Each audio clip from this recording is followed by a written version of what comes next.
الحمد للہ رب العالمین، والصلاة والسلام علی سیدنا مولانا محمد خاتم النبیین و امام المرسلین وقائد الغر المحجلین والوفد المتقبلین وعلی آلہ واصحابہ اجمعین وعلی کل من تبعهم بإحسان الی یوم الدین۔ اما بعد، اللہ جل جلالہ کا مجھ ناچیز پر یہ احسان عظیم ہے کہ الحمدللہ آج حضرت مولانا مفتی احمد خان پوری صاحب دامت برکاتہم، حضرت مولانا عبدالرشید ربانی صاحب دامت برکاتہم کی معیت میں اس دارالعلوم کے اندر اللہ تعالیٰ نے حاضری کی توفیق عطا فرمائی۔ الحمدللہ میں اس سے پہلے بھی یہاں حاضر ہو چکا ہوں، اور دارالعلوم کے ذریعے جو حضرت مولانا عبدالصمد صاحب کے ذریعے اللہ تبارک و تعالیٰ جو خدمت لے رہے ہیں اس کے نتائج بھی الحمدللہ سامنے آتے رہتے ہیں۔ اللہ تبارک و تعالیٰ اس میں روز بروز ترقی عطا فرمائے، اور یہاں سے دین کی شمع اور اس کے انوار اللہ تعالیٰ پوری دنیا تک پہنچائے۔ مجھے بتایا گیا ہے کہ اس وقت حضرات علماء کرام کا اجتماع ہے، اور جب کبھی حضرات علماء کرام سے کوئی بات کرنے کا موقع ملتا ہے تو مجھے شرم معلوم ہوتی ہے کہ علماء کرام سے کوئی وعظ اور پند اور نصیحت کی بات کروں، کیونکہ میں ایک طالب علم ہوں، اور جو حضرات علماء کرام ہیں ان کا علم تازہ ہے، ان کو میں کیا نصیحت کر سکتا ہوں۔ لیکن میں تصور یہ کر لیتا ہوں کہ جیسے ہمارے مدارس میں دستور ہے کہ سبق کے بعد طلبہ کے ساتھ طالب علموں میں سے ہی کوئی ایک شخص درس کا تکرار کرایا کرتا ہے، تو اس لیے اس تصور کے ساتھ کہ جو کچھ اپنے بزرگوں سے اللہ تبارک و تعالیٰ نے کان میں ڈالا اور جو کچھ ان سے پڑھا اور سیکھا، اس کا تکرار اپنے بھائیوں کے سامنے کروں۔ تو اسی حیثیت سے چند گزارشات عرض کرنا چاہتا ہوں۔ اللہ تبارک و تعالیٰ اخلاص کے ساتھ اور اپنی رضا کے مطابق عرض کرنے کی توفیق عطا فرمائے۔ کل کے اجتماع میں میں نے یہ گزارش کی تھی کہ جتنے ہم نے واقعات دیکھے ہیں، ہم ان مقامات پر گئے جہاں کبھی مسلمانوں کا پرچم لہرایا کرتا تھا، اور جہاں پر بڑے بڑے علماء، فقہاء، قضات، مفسرین، محدثین پیدا ہوئے تھے، ان سب جگہوں پر اللہ نے جانے کا موقع عطا فرمایا، اور بڑی حسرت سے یہ مناظر دیکھے کہ جہاں امام بخاری، امام ترمذی رحمۃ اللہ علیہما اور ان کے پائے کے دوسرے محدثین، فقہاء، صوفیاء، اولیاء، جہاں پر ان کا مرکز تھا، جہاں کا چپا چپا علم کی خوشبو سے معطر تھا، جہاں کا کونا کونا اللہ اور اس کے رسول صلی اللہ علیہ وسلم کی احادیث اور اللہ کے کلام سے منور تھا، آج ایک عرصہ دراز تک 70 سال چکی میں پسنے کے بعد اب جو مسلمان ہیں ان کو نماز کا طریقہ بھی سمجھانے کے لیے مسجدوں میں لکھا ہوا ہے کہ نماز اس طرح پڑھی جائے۔ تو اس حوالے سے میں کل یہ عرض کر رہا تھا کہ ہمارے یہ تمام مقامات پر جو حادثے پیش آئے، جو المیہ پیش آیا، اس کا ایک بہت بڑا سبب یہ تھا کہ آئندہ آنے والی نسلوں کی فکر نہیں کی گئی، اور اللہ تبارک و تعالیٰ نے جس طرح ہم پر یہ ذمہ داری ڈالی ہے کہ ہم اپنی اصلاح کریں، اپنے آپ کو جہنم سے بچائیں، اسی طرح یہ بھی فرمایا گیا ہے کہ یا ایھا الذین آمنوا قوا انفسکم واہلیکم نارا۔ صرف اپنی آپ کی اصلاح کافی نہیں ہے، بلکہ اپنی گھر والوں کی، اور اسی کے اندر یہ بھی داخل ہے کہ اپنے بچوں کی اور آنے والی نسلوں کی فکر بھی ہمارے فرائض میں داخل ہے۔ اور خاص طور پر ان مقامات پر جہاں مسلمان اقلیت میں ہیں، ان مقامات میں خاص طور پر اس بات کی فکر ضروری ہے کہ ہمارا مستقبل کیا ہونے والا ہے، اور ہماری آئندہ آنے والی نسلیں کس طرح مسلمان رہیں گی، کیسی مسلمان رہیں گی۔ اللہ جل جلالہ کا فضل و کرم ہے کہ اس برطانیہ میں، انگلینڈ میں اللہ تبارک و تعالیٰ نے مسجدیں، مدرسے، اسلامی اسکول اور مسلمانوں کے ماحول ایسے جگہ بھی عطا فرمائی ہے جہاں پہنچنے کے بعد یہ تصور کرنا مشکل ہوتا ہے کہ ہم کسی غیر مسلم ملک میں رہ رہے ہیں، اللہ تعالیٰ کا انعام۔ لیکن میں آج ہی ایک ساتھی سے یہ پوچھ رہا تھا کہ الحمدللہ ثم الحمدللہ جو حضرات دین سے یا دینی جماعتوں سے یا دینی تنظیموں سے یا دینی مدرسوں سے اور مسجدوں سے وابستہ ہیں، ان کا تناسب پورے انگلینڈ میں، یو کے کی جو ٹوٹل آبادی ہے، اس میں دین سے وابستہ افراد کا تناسب کتنا فیصد ہے؟ جو مسجدوں میں آ جاتے ہیں، جو بیانات سنتے ہیں، جو جماعت سے وابستہ، تبلیغ جماعت سے وابستہ ہیں، جو مدارس سے وابستہ ہیں یا کسی مسلم تنظیم سے وابستہ ہیں، ان کا تناسب کتنا پرسنٹ ہوگا پوری انگلینڈ کی آبادی؟ تو مجھے جواب یہ ملا کہ 10%،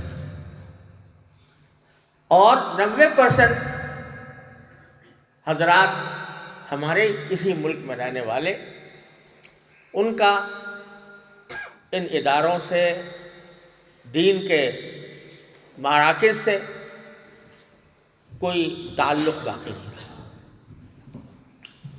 یہاں آپ سنتے ہیں کہ، اور ہمیں لوگوں نے بتایا کہ اسلام سے مرتد ہونے والوں کی تعداد بہت بڑی ہوئی، اور انہوں نے اپنا ایک مستقل حلقہ بنایا جو اسلام کے خلاف پروپیگنڈا کر رہے ہیں، یعنی جو پہلے مسلمان تھے وہ مرتد ہو گئے، العیاذ باللہ۔ اور اسی طرح وہ لوگ جو مرتد تو نہیں ہوئے، الحمدللہ مسلمان اپنے آپ کو کہتے ہیں، لیکن عملی طور پر دین سے ان کا کوئی واسطہ نہیں رہا۔ تو یہ حقیقت ہے۔ ہم جب آتے ہیں تو الحمدللہ ان 10% کے اندر رہتے ہیں جو دین سے کوئی نہ کوئی تعلق رکھنے والے ہیں۔ ان 10% سے ہم الحمدللہ اللہ تعالیٰ نے ہمارا واسطہ انہی سے ڈالا ہے۔ اللہ تعالیٰ ہمیشہ قائم رکھے، اور اس کی وجہ سے ہمیں مسرت بھی ہوتی ہے، خوشی بھی ہوتی ہے، اللہ تبارک و تعالیٰ کا شکر بھی ادا کرتے ہیں۔ لیکن میں آپ کو بتاتا ہوں کہ وہ جو 90% ہے، اگر یہ تناسب صحیح ہے 10 اور 90 کا، تو چلیے 10 نہ صحیح 15 کر لیجئے، 20 کر لیجئے، ادھر 80% کر لیجئے، تو ان سے ہمارا واسطہ براہ راست نہیں پڑتا۔ اور ایک مرتبہ واسطہ پڑا، مجھے سن 1978 کی بات کر رہا ہوں، 1978 کی۔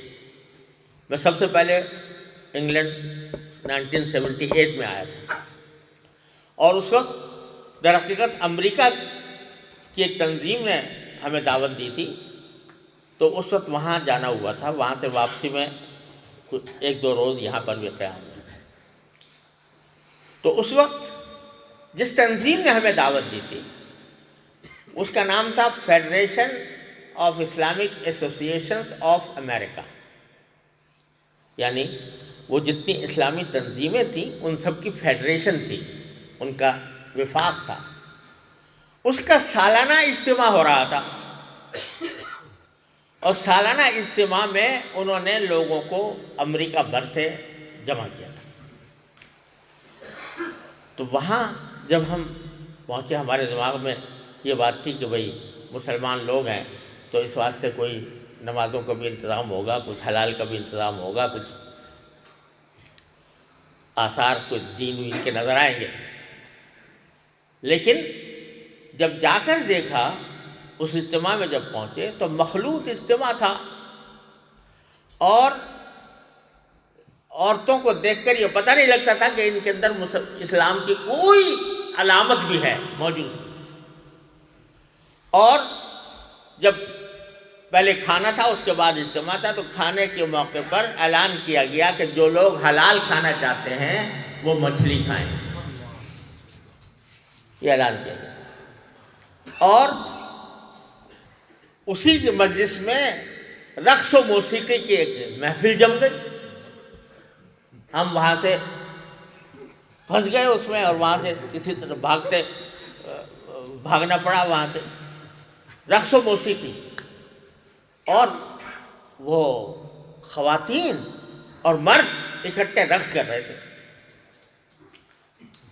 تو میں نے ان کے منتظم سے کہا کہ بھائی، یہ آپ فیڈریشن آف اسلامک ایسوسیشنز کی بات کر رہے ہیں، تو یہاں نہ کوئی نماز کا ذکر مجھے ملا، نہ کہیں، اور یہ عریاں لباس کے اندر خواتین آئی ہوئی ہیں، رقص کر رہی ہیں، موسیقی بج رہی ہے، گانا بجانا ہو رہا ہے، یہ کیا ہے؟ آپ نے پھر کیا مقصد ہے اس اجتماع کا، جب یہاں پر اس کا اہتمام بھی نہیں ہے کہ جو صریح گناہ ہیں ان سے بچا جائے؟ تو وہ میری بات سن کر رو پڑے اور کہا کہ مولانا آپ سچ کہتے ہیں، لیکن ہم اس بات کو ابھی تک صرف غنیمت سمجھ رہے ہیں کہ یہ لوگ نام اپنا مسلمان قرار دیں، ان میں اسلام کی کوئی خوبو موجود نہیں رہی، اس میں اسلام کا کوئی نشان موجود نہیں رہا۔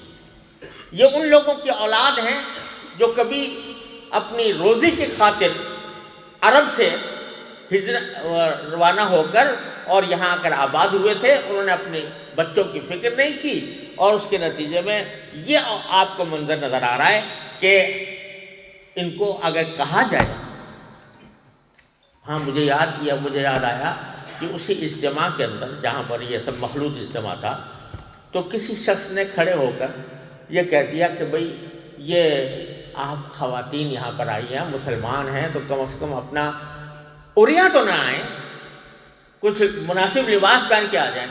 یہ نہیں کہا کہ حجاب کریں، یہ نہیں کہا نقاب کریں، یہ کہا کہ کوئی مناسب لباس پہن کر آ جائیں۔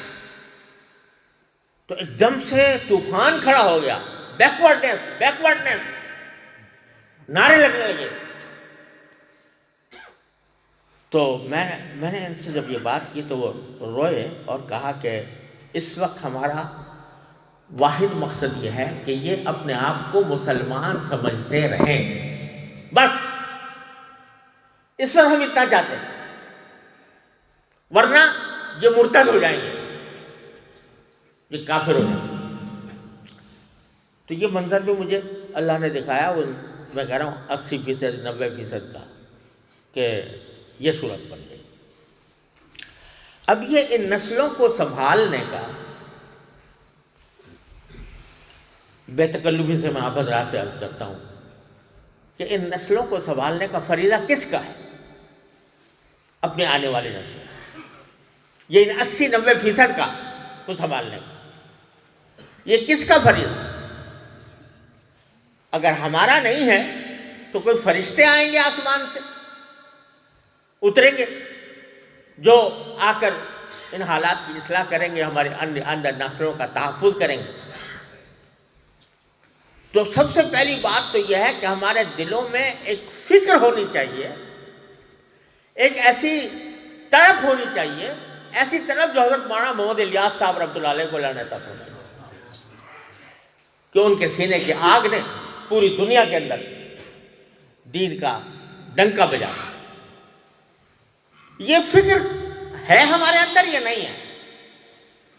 یہ تڑپ ہمارے اندر ہے یا نہیں ہے کہ ہماری آئندہ آنے والی نسلیں کہاں جائیں گی، کیا ان کا مستقبل ہوگا؟ میں سمجھتا ہوں اس موضوع پر فقہائے کرام نے گفتگو کی ہے کہ آیا مسلمانوں کو غیر مسلم ملک میں جا کر رہنا جائز ہے یا ناجائز ہے؟ اور بہت سے لوگوں تو بالکل ہی ناجائز لکھا، لیکن جنہوں نے جائز لکھا تو انہوں نے یہ قید لگائی کہ اس شرط کے ساتھ کہ وہ اپنی اولاد کا ایمان محفوظ رکھ سکیں، تب تو جائز ہے، ورنہ نہیں. اب اگر ہم اپنی اولادوں کو، اپنی آئندہ نسلوں کو اگر ہم مسلمان رکھ سکتے ہوں تب تو ہمارے لیے رہنا چاہیے، ورنہ پھر یہ دو ہی راستے ہیں، یا تو چھوڑ جائیں، اور جو عملاً اب ممکن نہیں رہا کہ اس ملک کو چھوڑ کے چلے جائیں. اب تو ایک ہی راستہ ہے کہ آپ یہاں رہیں اور رہ کر یہاں کے قوانین کی پابندی کے ساتھ آپ اپنے شخصی، اپنے ایمانی تشخص کو برقرار رکھیں، اور اس ایمانی تشخص کو صرف 10% کی حد تک محدود نہ رکھیں، اور آئندہ آنے والی نسلوں کے لیے انتظام کریں. اگر یہ نہیں کر سکتے تو یہاں رہنا جائز ہے. تو اس کی سب سے پہلی بات تو ہے کہ فکر پہلے، اور فکر کس کے دل میں ہو؟ سڑک پر چلتے ہوئے آدمی کے دل میں ہو، یا وہ جو قائد ہیں امت کے، اور وہ کون ہیں؟ علماء کرام. اگر علماء کرام کے اندر یہ طرف موجود نہیں ہوگی تو ہماری آئندہ نسلوں کا مستقبل، اس کا ہم کوئی تحفظ نہیں کر سکتے. البتہ اگر یہ تڑپ ہمارے اندر بیدار ہو گئی تو یہ تڑپ ایسی چیز ہے کہ یہ طلب ایسی چیز ہے، تڑپ ایسی چیز ہے کہ جو ناممکن کو بھی ممکن بنا دیتی ہے، اللہ تعالیٰ کے فضل و کرم. تو میں بے تکلف سے چند باتیں آپ حضرات کی خدمت میں، کیا چیز رکاوٹ ہے، کیا چیز رکاوٹ ہے اس بارے میں کہ ہم اپنی آئندہ نسلوں کے تحفظ کا صحیح انتظام کریں. پہلی بات، پہلی رکاوٹ خود ہمارے جذبے کا اور ہماری طلب کا اور ہماری طرف کا فقدان ہے یا کمی ہے. اور اگر یہ تڑپ صحیح معنی میں پیدا ہو جائے تو اللہ تعالیٰ اپنی رحمت کے معجزے دکھا دیتا ہے. تو پہلے تو یہ تڑپ پیدا کرنے کی ضرورت ہے. آب کمجو تشنگی آور بدس، تاب جوشد آب از بالاؤ بس، مولانا رومی رحمۃ اللہ علیہ فرماتے ہیں کہ آب کم جو تشنگی آور بدس، پانی کم ڈھونڈو، پیاس اپنے اندر پیدا کرو۔ جب پیاس صحیح معنی میں پیدا ہو جاتی ہے تو آپ پانی اوپر نیچے سے ابلتا ہے، اللہ تعالیٰ ابال لیتے ہیں۔ تو ہزار چشمہ تیرے سنگ راہ سے پھوٹے، خودی میں ڈوب کے ضرب کلیم پیدا کی۔ کہ اگر آدمی یہ سمجھے کہ میں اللہ کا بندہ ہوں، اللہ کے بندے ہونے کے ناطے میرے اوپر کچھ فرائض ہیں، میری کچھ ڈیوٹیاں ہیں، میں اس کو انجام دوں، اس کے طرف میرے اندر اللہ تعالیٰ دل میں پیدا کر دے، تو پھر پتھر سے بھی پانی نکل آتا ہے، اللہ تعالیٰ نکلوا لیتا ہے۔ پہلی چیز تو تڑپ پیدا کرنا۔ اس تڑپ کی کمی کی وجہ سے،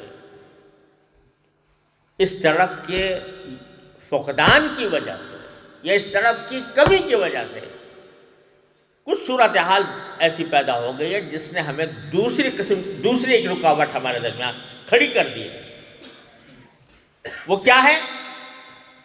وہ یہ ہے کہ الاہم فالاہم کا جو اصول تھا کہ زیادہ اہم کام کو پہلے رکھا جائے، دوسرے نمبر پر جو اس سے کم اہم ہے اس کو رکھا جائے، اس کو ہم نے پیچھے ڈالا یا فراموش کیا، اور اس کے نتیجے میں جن مسائل کے اوپر، مسائل جو فقہی نوعیت کے فروعی عقائد سے متعلق، اس کے اوپر ہماری بحثیں چلتی ہیں، اس کے اوپر ہماری توجہ مرکوز رہتی ہے، اس کی بنا پر ہمارے درمیان شقاق اور نفاق پیدا ہوتا ہے، اس کی بنا پر ہمارے درمیان افتراق پیدا ہوتا ہے، اور ذرا سے کسی مسئلے میں کسی کا اختلاف ہو جائے تو دوسرے کے ساتھ بیٹھنے کو تیار نہیں، دوسرے کی بات سننے کو تیار نہیں، اپنی بات کو ہمیشہ وزن دے کر دوسرے کی بات کو ہمیشہ گرانے کے لیے تیار۔ چھوٹے چھوٹے مسئلوں پر جن میں اللہ تبارک و تعالیٰ نے جنہیں مجتہد فی قرار دیا ہے، اور مجتہد فی جو مسائل ہوتے ہیں اس کے بارے میں یہ بات میرے والد ماجد رحمۃ اللہ علیہ فرمایا کرتے تھے، اور یہ بعد میں نے مختلف کتابوں کے اندر بھی دیکھی۔ وہ فرماتے تھے کہ مجتہد فی امور میں کوئی جانب منکر نہیں ہوتی، اور نکیر منکر پر ہوتی ہے، مجتہد فی امور پر نکیر جائز نہیں۔ اور ہمارے درمیان مسئلے کھڑے ہوئے ہیں اور ان مسئلوں کے اندر بحثیں چل رہی ہیں۔ میں اپنے ملک کی بات کہتا ہوں کہ ہمارے ملک کو حیات النبی کے مسئلے سے اور سماع موتا کے مسئلے سے فرصت نہیں۔ وہاں پر جلسے ہو رہے ہیں اور اس میں موضوع کیا ہے؟ عوام کے سامنے، عوامی جلسوں کے اندر حیات نبی کریم صلی اللہ علیہ وسلم کی حیات کی کیفیت گناہ کیا تھی؟ برزخی تھی یا عنصری تھی یا دنیاوی تھی؟ اس پر بحث ہو رہی ہے، لڑائیاں ہو رہی ہیں، اور ایک دوسرے کے گریبان پر ہاتھ پڑ رہے ہیں۔ سماع موتا، مردے سنتے ہیں کہ نہیں سنتے، اس کے اوپر بحث ہو رہی ہے۔ اور یہ بحث نہیں، پورا اسٹیج سجے ہوئے ہیں مناظروں کے، مباحثوں کے، اور ماشاءاللہ یہاں پر بھی اس کام سے اس میں کوئی کمی نہیں ہے۔ عشاء کے وقت کا مسئلہ، رؤیت ہلال کا مسئلہ، اور خدا جانے کتنے مسائل ہیں جن کے اندر ملت بٹی ہوئی ہے، اور بٹنے کے نتیجے میں چلو وہی بٹی ہوئی ہے، جس کو جو بہتر لگ رہا ہے وہ اس کے مطابق عمل کر لے، لیکن اس کے اوپر دوسرے پر نکیر ہے، دوسرے کی تردید ہے، تنقیص ہے، اور ایک دوسرے کی بات سننے کے روادار۔ جس مسئلے میں دیکھو تو معلوم ہوتا ہے کہ صاحب کیا رکاوٹ ہے کہ جی علماء کرام میں اتفاق نہیں. اپنے ملک کی میں ساری امت کی حیثیت بڑی ہے امت کی حیثیت سے بات کر رہا ہوں, اور یہاں پر بھی یہ صورتحال ہے. تو یعنی اتفاق نہیں. اب نتیجہ یہ کہ جب اتفاق نہیں ہوگا تو قوم متحد ہو کر کس طرح ان حملوں کا مقابلہ کر سکے گی جو نفس دین کے اوپر کیے جا رہے ہیں؟ کیسے مقابلہ کریں؟ وہ اتحاد چاہتا ہے, اتفاق چاہتا ہے. اب دیکھیے اختلافات جو ہوتے ہیں ان کی بہت درجے ہوتے ہیں اختلافات. ایک اختلاف ہوتا ہے کفر اور اسلام کا اختلاف, کہ بھائی اگر یہ ایک کفر ہے اور یہ اسلام, وہ سب سے اعلیٰ درجے کا اختلاف وہ ہے. جیسے ہم قادیانیوں کے ساتھ, مرزائیوں کے ساتھ کفر اور اسلام کا اختلاف, تو وہاں کوئی آپس میں کمپرومائز نہیں ہو سکتا. ایک ہوتا ہے کہ حق اور باطل کا اختلاف, کہ جس میں ایک جانب حق ہے دوسری جانب باطل ہے, لیکن کفر کی حد تک نہیں پہنچتا. ایسا یہ بھی اختلاف ہوتا ہے. اس کا طریقہ کچھ اور ہے کہ بھائی باطل کی تردید جو ہے وہ کرو, لیکن کس طرح کرو؟ قولا لہو قولا لین. ہمارے حضرت والد ماجد رحمۃ اللہ فرمایا کرتے ہیں کہ تمہارا مخالف فرعون سے بڑا گمراہ نہیں ہو سکتا, اور تم موسیٰ علیہ السلام سے بڑھ کر مسلح نہیں ہو سکتے. پھر بھی یہ حکم ہے کہ قولا لہو قولا لین. تیسرا اختلاف ہوتا ہے اجتہادی اختلاف, کہ اس میں کوئی جانب منکر نہیں. اب چوتھا اختلاف اس سے بھی آگے ہوتا ہے مزاج و مذاق کا اختلاف, یعنی مسلک بھی ایک ہے اور حق ہے, باطل نہیں ہے. مسلک بھی ایک ہے, اجتہاد بھی, لیکن مزاج و مذاق میں فرق ہے. یہ ایک طرح کا مزاج رکھتا ہے, دوسرا دوسری طرح کا مزاج رکھتا ہے. یہ 4 درجے ہیں اختلافات کے, اور ہر ایک کے ساتھ معاملہ مختلف ہوتا ہے. لیکن ہم نے ہر اختلاف کو لڑائی کا ذریعہ بنا دیا, یہاں تک کہ مزاج کے اختلاف کو بھی آپس میں تفرقہ کا ذریعہ بنا دیا, جس کا نتیجہ یہ ہے کہ ہم متحد نہیں ہو پاتے, اتحاد نہیں قائم ہو. جو مشترک مقاصد ہیں, جن میں سب سے بڑا مقصد اس وقت یہ ہے کہ ہم اپنی آنے والی نسلوں کو ارتداد سے بچائیں, اس کے لیے ضرورت ہے سب مل کر یکجہتی کے ساتھ کام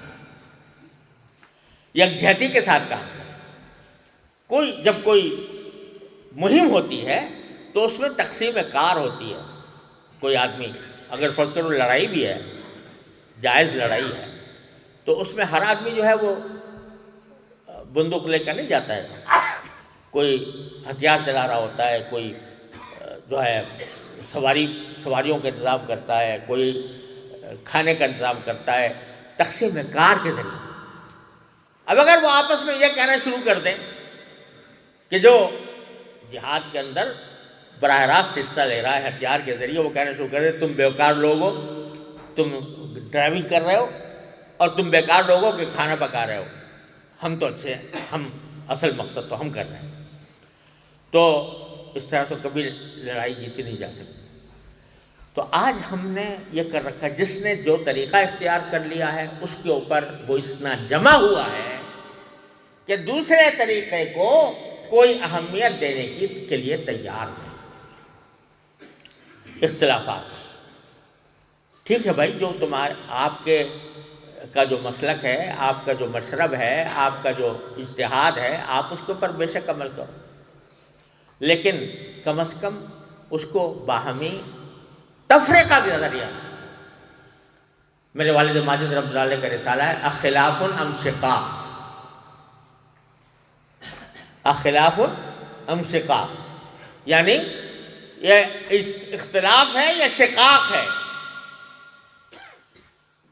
تو ایک مسئلہ یہ ہے کہ ہمارے لیے جو رکاوٹ بنی، پہلی بات یہ کہ یہ اسی لیے ہے کہ دل میں طلب جیسی ہونی چاہیے ویسی نہیں ہے. اگر ویسی ہوتی تو چھوٹے چھوٹے مسئلوں کے اوپر ہماری لڑائیاں نہ ہو رہی ہوتی، چھوٹے چھوٹے مسئلوں پر ہم فرقوں میں بٹے ہوئے نہ ہوتے. اگر ہمارے دل میں یہ طلب ہوتی کہ بھئی ہمارا اصل مسئلہ تو یہ ہے کہ طوفان آ رہا ہے، اس طوفان کے اوپر بند کیسے بند.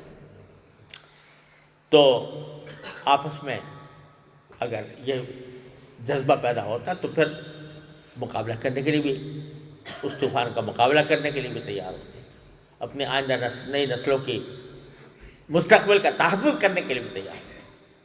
لیکن چونکہ اہمیت نہیں ہے اور اس قسم کے اختلافات کو باہمی شقاق کا ذریعہ بنانے کے نتیجے میں سلطنتیں گئی ہیں.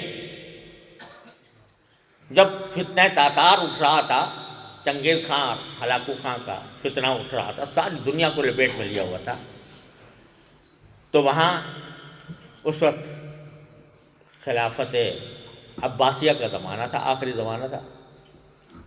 تو وہاں پر کیا ہوتا تھا کہ وہاں ایک بغداد کے اندر ایک چوک ہے،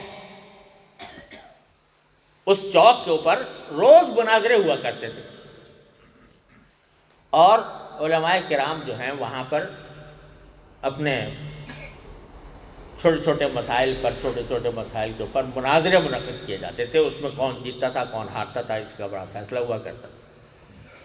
تاتار کی فوجیں چڑھ جا رہی ہیں اور یہاں پر یہ مناظرے ہو رہے ہیں. تو کسی شاعر نے اس کا منظر کھینچا ہے کہ جب چلی بغداد میں تاتار کی فوج تیغ نیام، جب چلی بغداد میں تاتار کی فوج نیام، مفتیان شرع میں جاری تھی ایک جنگ کلام. ایک کہتا تھا کہ کوا ثابت و سالم حلال، دوسرا کہتا کہ کالی چونچ سے تا دم حرام. اس زمانے کے مورخ نے جو دیکھا تو کہا مفتیاں را مجدہ کار امت بیضا تمام. تاریخ اٹھا کے دیکھ لیجیے، یہی واقعہ پیش ہے. تو ہم پتہ نہیں کتنے مرتبہ ہماری تاریخ میں یہ صورتحال پیدا ہوتی ہے، اس کے نتائج بد ہم دیکھتے ہیں. اس کے باوجود ہم اپنے اختلاف کی حد میں رکھنے کے لیے تیار ہیں. میں بڑی دربندی سے میں آپ حضرات سے بے تکلفی کے ساتھ یہ عرض کر رہا ہوں کہ علماء کرام کا مجمع ہے الحمدللہ. اللہ تعالیٰ ان سب کو اپنے فضل و کرم سے نوازے، کہ دنیا میں ترقی عطا فرمائے.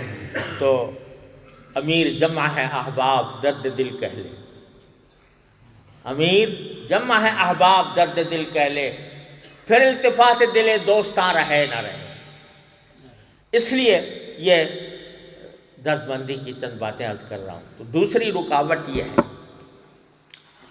تیسری رکاوٹ یہ ہے کہ ہم الحمدللہ، یہ بھی اللہ تعالیٰ کا کرم ہے کہ ہم ایک بسم اللہ کے گنبد میں رہ رہے ہیں. اللہ تبارک و فضل و کرم ہے، اور اس میں ہماری نظر جو ہے وہ صرف اسی ماحول کی حد تک محدود ہے. ہم مسجد کے ماحول، مدرسے کے ماحول، اس کی حد تک ہماری نظر محدود ہے. لیکن دوسری طاقتیں کیا کر رہی ہیں اور ان کے منصوبوں کا کیا حل ہے، اس کی طرف توجہ ہماری نہیں ہوتی. اور اگر کوئی کرتا بھی ہے تو اس کو بعض اوقات طعن و تشنیع کا نشانہ بنایا جاتا ہے. اب آپ یہ دیکھیے کہ آپ اس ملک کے شہری ہیں، ملک کے شہری ہیں تو بے شمار حقوق آپ کو حاصل ہیں. اس ملک کا دستور، اس کا آئین آپ کو بہت سے حقوق دیتا ہے، اور ان حقوق کا آپ صحیح استعمال کریں تو اپنا اور اپنی نسلوں کا تحفظ آپ کر سکتے ہیں. ان دستوری حقوق کو پہلے جاننے کی ضرورت، پھر ان کو منوانے کی ضرورت. یہ محاذ کی بات نہیں، لیکن جس ملک میں آپ رہ رہے ہیں اس ملک کے قوانین کے تحت، ان کے دستور کے تحت آپ کو بہت سے ایسے مواقع حاصل ہیں جس کے ذریعے آپ ماحول کے اندر تبدیلی لا سکیں. اب اس وقت مسلمان انگلینڈ میں مسلمان کتنے ہیں؟ پورا ہیں 5 ملین، 4 سے 5 ملین تک آبادی ہے. تو جس کا کیا مطلب ہوا کہ اتنی بڑی تعداد ہے مسلمانوں کی. جب آپ رہ رہے ہیں اس شہر کے اندر، اس ملک کے اندر، یا تو چلے جائیں، خیر بات کہہ دیں، لیکن جب رہ رہے ہیں تو آپ کا حق ہے کہ آپ ووٹ دیں. آپ کا حق ہے کہ ایسے لوگوں کو منتخب کریں جو مسلمانوں کے ساتھ ہمدردی رکھتے ہیں. اتنا بڑا ووٹ بینک آپ کا ہے. آپ ایسے افراد کو لا سکتے ہیں کہ جو مسلمانوں کے ساتھ، مسلمانوں کے مسائل کے ساتھ ہمدردی رکھتے ہیں. لیکن اس معاملے میں پتہ نہیں ہم کتنے فکر مند ہیں. اب دیکھیے، جو بھی غیر مسلم ہوتا ہے وہ سب ایک جیسے نہیں ہوتے. اس میں کچھ ایسے ہوتے ہیں جن کے اندر دشمنی ہے، عداوت ہے دین کے ساتھ یا اسلام کے ساتھ یا مسلمانوں کے ساتھ. کچھ ایسے ہیں جو نادانی میں مسلمانوں کے خلاف ہیں. ان کی غلط فہمیاں دور کرنے کی ضرورت ہے. آج دنیا بھر میں نعرہ لگ رہا ہے کہ مسلمان ٹیررسٹ ہوتا ہے، ٹیررسٹ ہوتا ہے، ٹیررسٹ ہوتا ہے، دہشت گرد ہوتا ہے.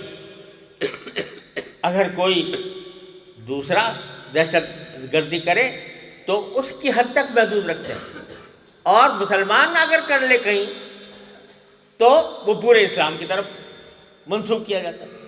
اب نیوزی لینڈ میں جو واقعہ ہوا تو وہاں جو دہشت گردی کرنے والا تھا اس کی پسٹل کے اوپر سب صلیبی جنگوں کے کمانڈروں کے نام درج تھے، جس کا مطلب یہ کہ وہ عیسائی ہونے کی حیثیت میں یہ حرکتیں کر رہا ہے. مگر کسی نے اس کو کرسچین ٹیررسٹ نہیں کہا، اس لیے کہ بھئی ایک فرد کی غلطی کو آپ پورے مذہب کی طرف، پورے دین کی طرف منسوخ نہیں کر سکتے. اور ہمارا یہ ہے کہ ایک آدمی مجنون، دیوانہ، دین سے بیگانہ، دین سے بے پرواہ، وہ کوئی خودکش حملہ کر لیتا ہے تو کہتے ہیں بھئی اسلام جو ہے وہ ٹیررسٹ ہے، مسلمان ٹیررسٹ. یہ بات، یہ پروپیگنڈا جو کیا گیا ہے اس سے بات سادہ لوگ بھی متاثر ہوئے ہیں. اگر ان کے غلط فہمیاں دور کی جائیں، ان کو اسلام کا صحیح مفہوم سمجھایا جائے، ان کے ساتھ اس طرح کا انٹریکشن ہو کہ جس کے ذریعے وہ مسلمانوں کی حقیقت سمجھ سکیں، اسلام کی حقیقت سمجھ سکیں، تو بہت سی غلط فہمیاں دور ہو سکتی ہیں. تو یہ سارے باتیں ہیں جو کرنے کی ہیں، اور ہمیں ان کی طرف متوجہ ہونے کی اس لیے ضرورت ہے کہ ہم اپنی آنے والی نسلوں کا تحفظ کریں.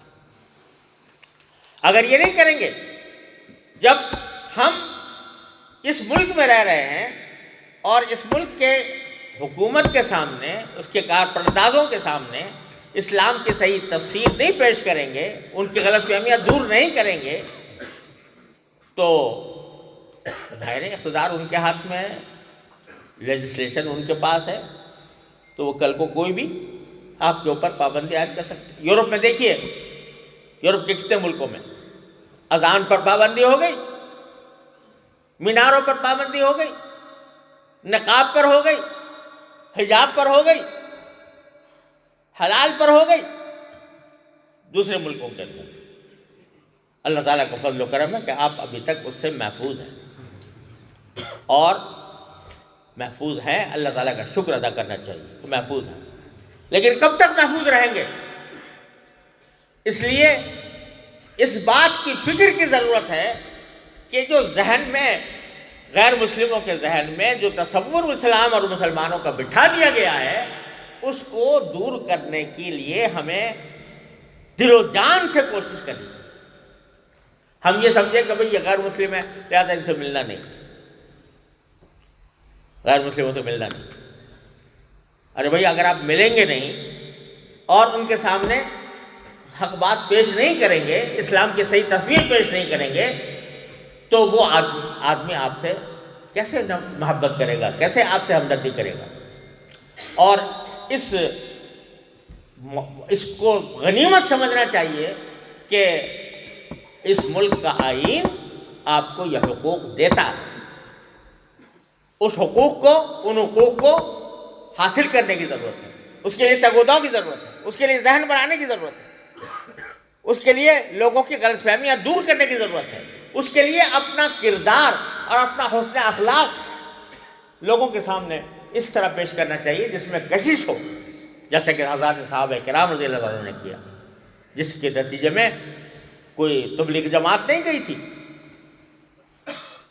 یہ سارا ہم جو مسلمان بیٹھے ہیں تو سب سے پہلے کاٹھیا واڑ میں مسلمان تاجر گئے تھے، جو آج کیرالہ کہلاتا ہے۔ مسلمان تاجر وہاں گئے تھے، کوئی تبلیغی جماعت نہیں گئی تھی، لیکن مسلمان تاجروں کے اخلاق کو دیکھ کر، ان کے عادات کو دیکھ کر، ان کے کردار کو دیکھ کر، ان کے اخلاق کو دیکھ کر مسلمان ہوئے لوگ۔ تو ہم اپنے عمل سے بھی، اپنے کردار سے بھی، اپنے اخلاق سے بھی ان کو بتائیں کہ اسلام کی حقیقت کیا ہے اور مسلمان کس کو کہتے ہیں۔ تو یہ بات اگر سامنے آئے گی تو کم از کم ان لوگوں کی غلط فہمیاں دور ہوں گی جو نادانی میں اسلام کے مخالف ہیں، ان کی غلط فہمیاں۔ اور اگر بہت بڑا طبقہ ان میں ایسا ہے کہ اگر اس کو بات صحیح طریقے سے سمجھائی جائے تو سمجھتا ہے، ان میں اخذ کی بھی صلاحیت ہے، ان کے اندر قبول کی بھی صلاحیت ہے، کم از کم آپ اپنے حقوق ان سے منوا سکتے ہیں۔ لہذا